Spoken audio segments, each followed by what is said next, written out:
Welcome back. तो friends, अभी का वीडियो है arrogant reporter Fiza Khan is defeated in live show by 2 Indians.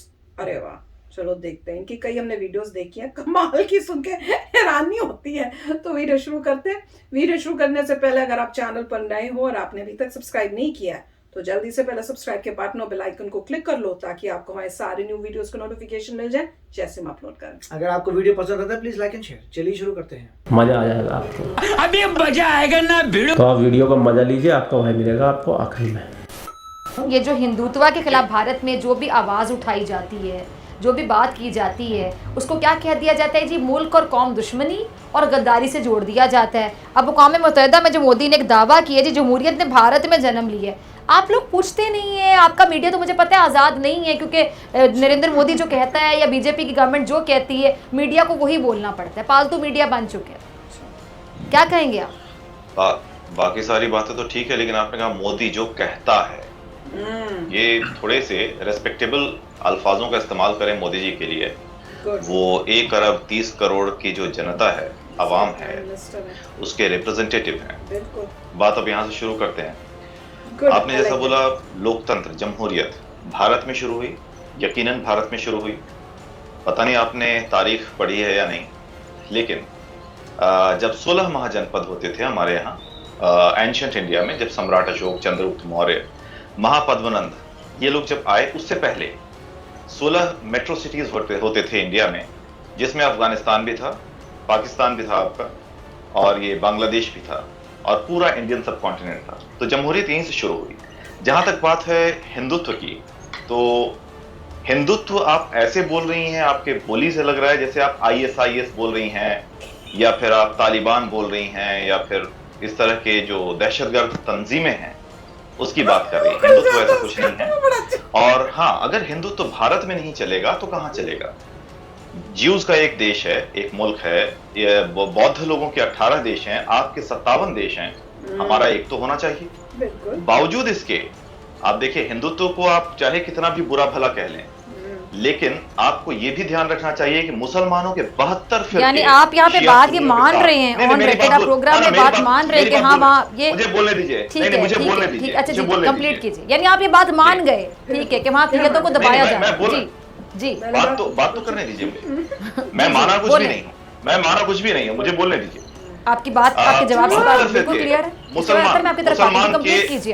मुसलमानों के 72 फिरके पीसफुली इंडिया में रहते हैं। को दुनिया का कोई भी ऐसा मुल्क दिखा दीजिए जहां शिया और सुन्नी एक साथ पीसफुली कोएग्जिस्ट करते हैं। मजा आया। और जो हिंदुत्व फोर्सेज हैं, हिंदुत्व फोर्सेज से आपका मतलब क्या है, मैं अभी तक समझा नहीं कि आप कहना क्या चाह रही हैं। हिंदुत्व जो है एक आइडिया है। इट्स नॉट लाइक, यानी वहाँ हिंदुओं के अलावा तमाम लोगों पर जिंदगी जीरन बनाई हुई है, वहाँ पे किसी को रहने का इख्तियार नहीं दिया जा रहा। वहाँ पे मुसलमान परेशान है, वहाँ पे तमाम जो क्लियर थे वो सफर कर रही हैं। अगर मुसलमान परेशान है वहां पर, अगर मुसलमान भारत में परेशान है, रोहिंग्या मुसलमान क्यों आ रहे हैं? अभी अफगानियों को हम और वीजा देंगे, ई वीजा दे रहे हैं हम अफगानियों को, जो तालिबानी है अफगानिस्तान में, जहां मुसलमान ही मुसलमान का कत्ल कर रहा है, उसको एक हिंदू राष्ट्र, आई मीन डेमोक्रेसी, आप हिंदू राष्ट्र बोल सकती है, ये डेमोक्रेसी है, ये डेमोक्रेटिक कंट्री जहां पर हिंदुओं का बाहुल्य है, हिंदुओं की मेजॉरिटी है, वो मुसलमानों को, अफगानिस्तान के मुसलमानों को अपने यहाँ रहने के लिए बहुत सारे ई वीजा दे रहा है। और आपको बता दो, जहां मैं रहता हूँ, जिस सोसाइटी में रहता हूँ, यहाँ पर भी ढेर सारे अफगानिस्तानी रहते हैं, पीसफुली रहते हैं। बाकी और अभी आपने हाल ही में देखा होगा कि जो अभी जावेद अख्तर जो मारूफ शायर है, उनके साथ क्या हुआ है, और नसीरुद्दीन शाह साहब भी बड़ा खुलकर बात कर रहे हैं। उन्होंने कहा जी यहाँ पे तो जमहूरियत है ही नहीं, जमहूरियत नाम की चीज है ही नहीं, रत्ती भर जमहूरियत नहीं इंडिया में। अभी इतने सक्सेसफुल हुए, मतलब जो मुसलमान है वहाँ पे, उन पे जमीन तंग की जा रही है, कमाई की है। देखिए, जमहूरियत जो होती है, डेमोक्रेसी होती है, वो डेमोक्रेसी में रवैये होते हैं, एटीट्यूड्स होते हैं। कोई एक कहने से डेमोक्रेसी नहीं हो जाती। आज एमनेस्टी इंटरनेशनल भारत को छोड़ के चली गई है, और मोदी जाके UN में हमें बता रहे हैं कि हम दुनिया की सबसे पुरानी जमहूरियत हैं। अब एक्शंस जो है ना, they speak louder than words. तो मोदी जी के बातें तो बड़ी अच्छी उन्होंने की, लेकिन ग्राउंड पे क्या हो रहा है उसके ऊपर आप एमनेस्टी इंटरनेशनल की रिपोर्ट देख लें, आप ह्यूमन राइट्स की रिपोर्ट देख लें, आप दीगर जो यूनाइटेड नेशंस के अपने इदारे हैं उनकी रिपोर्ट्स देख लें। तो हमारा कोई मकसद किसी को टारगेट करना नहीं है, हमारा मकसद उस चीज को पॉइंट आउट करना है जो वहां का जिसका जिक्र आपने किया, मैं अपनी बात उस पर खत्म करूंगा, जो गोदी मीडिया है वो मीडिया कभी भी आपको असली शक्ल नहीं दिखाएगा। मोदी जी को कहता है कि ऊपर हमारे दोस्त को बुरा लग गया, हमारे वजीर आजम को रोज इनके मीडिया के ऊपर भिखारी कहा जाता है, रोज उसको कटोरा खान कहा जाता है, हमें तो बुरा नहीं लगता। आप अगर हमसे ये कहते हैं कि आप जो है और हैं का इस्तेमाल करें और अपने यहाँ आपकी जो हालत है उस हालत को आप अगर अपना मीडिया खोल के देखें तो आपको नजर आ जाएगा। और ये वही मीडिया है कि लाशें भारत की सड़कों के ऊपर गिर रही थी कोविड से और ये जे मोदी कर रहे थे। तो ये अपने दुश्मन, एक क्रिटिकल फ्रेंड होना, एक ऐसा फ्रेंड जो आपकी गलतियों की निशानदेही करे, वो आपका दुश्मन नहीं होता, वो आपका दोस्त होता है, चाहे वो कहीं से भी करे। तो इसके ऊपर इनको खुद गौर करने की जरूरत है। ठीक है दुबे जी, आप कुछ कहना चाह रहे हैं? जी, सबसे पहले तो मैं अतर जी का धन्यवाद अदा करना चाहूंगा। अतर जी ने आखिरकार आज मान ही लिया कि भारतीय प्रधानमंत्री ने बातें बहुत अच्छी। अतर जी, उम्मीद करता हूं कि आप समझ सकेंगे भारत की पॉलिसी को। आज नहीं तो कल पाकिस्तान की आवाम की समझ में आएगी भारत की पॉलिसी, कि भारत की पॉलिसी वसुधैव कुटुंबकम वाली है। आगे मैं 1857 से अपनी बात शुरू करूंगा। जैसा कि 1857 के बारे में पाकिस्तान में भी सभी लोग जानते होंगे और पाकिस्तानी आवाम को भी ये विचार करना चाहिए, क्या मंगल पांडे ने भारत की आजादी की लड़ाई लड़ी, दिल्ली की आजादी की लड़ाई लड़ी, भोपाल की आजादी की लड़ाई लड़ी, या झांसी की आजादी की लड़ाई लड़ी? लक्ष्मीबाई ने कौन सी आजादी की लड़ाई लड़ी और गौस खान जी ने कौन सी आजादी की लड़ाई लड़ी? क्या उसमें लाहौर नहीं था? क्या उसमें रावलपिंडी नहीं था? कौन सी ऐसी जगह है जो वहां नहीं थी? उन्होंने अंग्रेजों से स्वतंत्रता संग्राम की लड़ाई लड़ी और इस लड़ाई को लड़ने के बाद उन्हें क्या हासिल हुआ?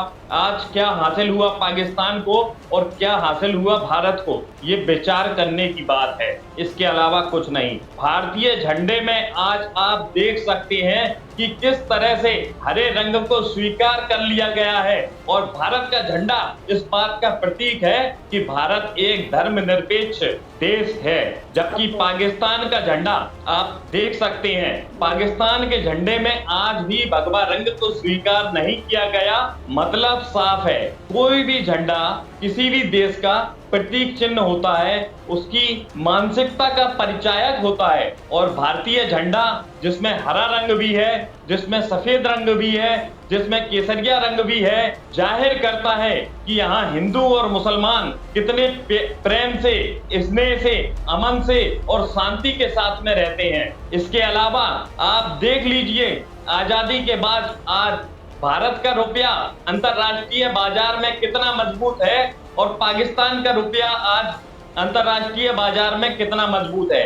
आपकी मजबूती का अंदाजा आपको लग जाएगा क्यों पाकिस्तान दहशतगर्दी की तरफ बढ़ चला है।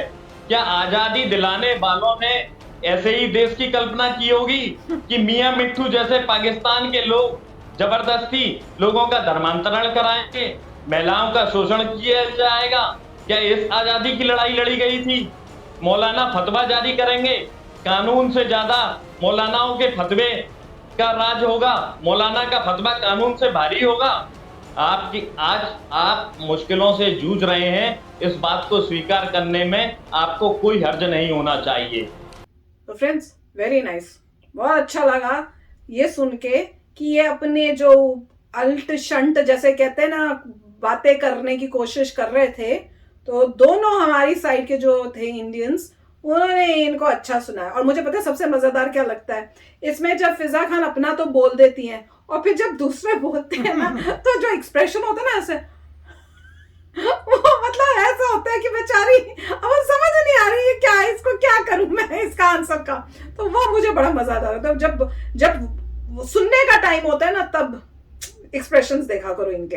पर बहुत अच्छा इन्होंने बताया। और भैया किस टाइप की ये लोग कैसे बात करते हैं मुझे समझ नहीं आता। अब अपनी कंट्री में देखो आपकी क्या माइनॉरिटी है, कितनी परसेंटेज माइनॉरिटी है, वो कौन कौन से इंपॉर्टेंट पोजीशंस पे है, उस माइनॉरिटी के कोई लोग हैं, आप पहले वो बताओ। आपकी गवर्नमेंट में कितने लोग हैं जो माइनॉरिटी के हैं, इंपॉर्टेंट पोजीशंस में है, वो सब बात करो। और उसके बाद हमारे इंडिया में देख लो। इसलिए फालतू की बात बोलना कि भैया हमारे इंडिया के मुस्लिम्स तो बड़े वो मतलब सह रहे हैं जैसे कर रही है ना, वो सुन के तो मुझे इतना अजीब लगता है। मैं कहती हूँ कि भैया क्या बोल रहे हो। मेरे ख्याल से सब इनकी टेक्निक से भड़काने की वो कोशिश कर रहे हैं कि इंडिया के अंदर डिस्टर्बेंसेस हो जाएं between Muslims and other religions. तो ये तो इंडिया के लोगों को समझना चाहिए।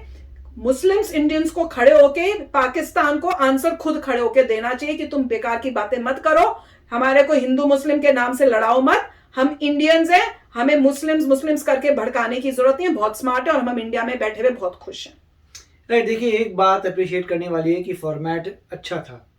एक बंदा बोल रहा था, उसे बोलने दिया जा रहा था, फिर वो बात कर रही थी, फिर दूसरा बंदा, जिन डिबेट्स में आप देखते हैं हर बंदा एक दूसरे के ऊपर ओवरराइड कर रहा है, उसमें ना आपको पता लगता है वो क्या बोल रहा है और दूसरा क्या बोल रहा है।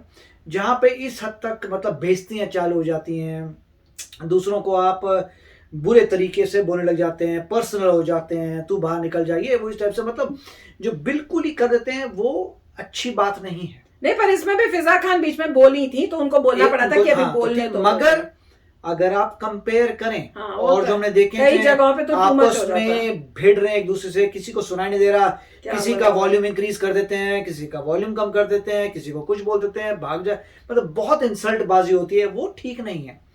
चाहे जो भी किसी की सोच हो, फॉर्मेट पे पहले अप्रिशिएट करना चाहिए, अच्छा था। आपने शांति से थी, एक बार उनको बीच में लगा रोकने की कोशिश की, मगर दूसरे ने बोला भाई मेरे को बोलने दो, तो यही अरेंजमेंट हुआ होगा, विच इज गुड कि आप बोलने दीजिए, आपको रोकने, आपकी जब बारी आएगी आप बोल देना, तो वो ठीक था। अब दूसरी बात यह है कि सभी लोगों ने बहुत क्लियरली बताया कि हिंदुत्व का मतलब क्या है। इसका मतलब ये नहीं कि मैं हेट करते हैं किसी को, हमारा नेशन सेक्युलर है, डेमोक्रेसी है, और वहां पे मुझे लग रहा है कि उनके पास जो भी न्यूज आती है वो एक तरफा आती है। इसलिए जब वो उनको लगा हिंदुत्व बहुत बुरी बात है, फिर उनको समझाया गया इसमें हिंदुत्व में किसी की हेट्रेड नहीं है, आप किसी को हेट नहीं कर रहे आप। उन्होंने जैसे कहा था कि मेजॉरिटी हिंदूज की है, वो अपने तरीके से कुछ करें, मगर किसी को हार्म नहीं करेंगे, किसी को हेट नहीं करेंगे। कंट्री सेक्युलर है, सेक्युलर रहेगी, कंट्री एक डेमोक्रेसी है, कोई भी बन सकता है प्रेसिडेंट, कोई भी बन सकता है प्राइम मिनिस्टर, कोई प्रॉब्लम नहीं है, बेस्ड ऑन देयर एबिलिटी सभी लोग इकट्ठे रहेंगे। फिर उन्होंने बताया कि आप देखिए डिफरेंट कंट्रीज जहां मुस्लिम्स को ही बैडली ट्रीट कर रहे हैं वो इंडिया में आ रहे हैं, क्योंकि इंडिया सेक्युलर कंट्री है, अच्छी कंट्री है, सबकी राइट्स को देखती है। तो काफी अच्छा रिस्पांस था, वेरी नाइस, मजा आया देखने में। तो चलो फ्रेंड्स, चलते हैं, मिलेंगे नेक्स्ट वीडियो में बहुत ही जल्द। Till then take care and bye bye. तो अगर आप मेरे इस चैनल पे नए हो तो जल्दी से सब्सक्राइब के बटन को हिट करो और बेल आइकन को क्लिक करो, ताकि आपको मेरा जब नया वीडियो मैं लगाऊं आपको उसके बारे में जल्दी से पता चल जाए।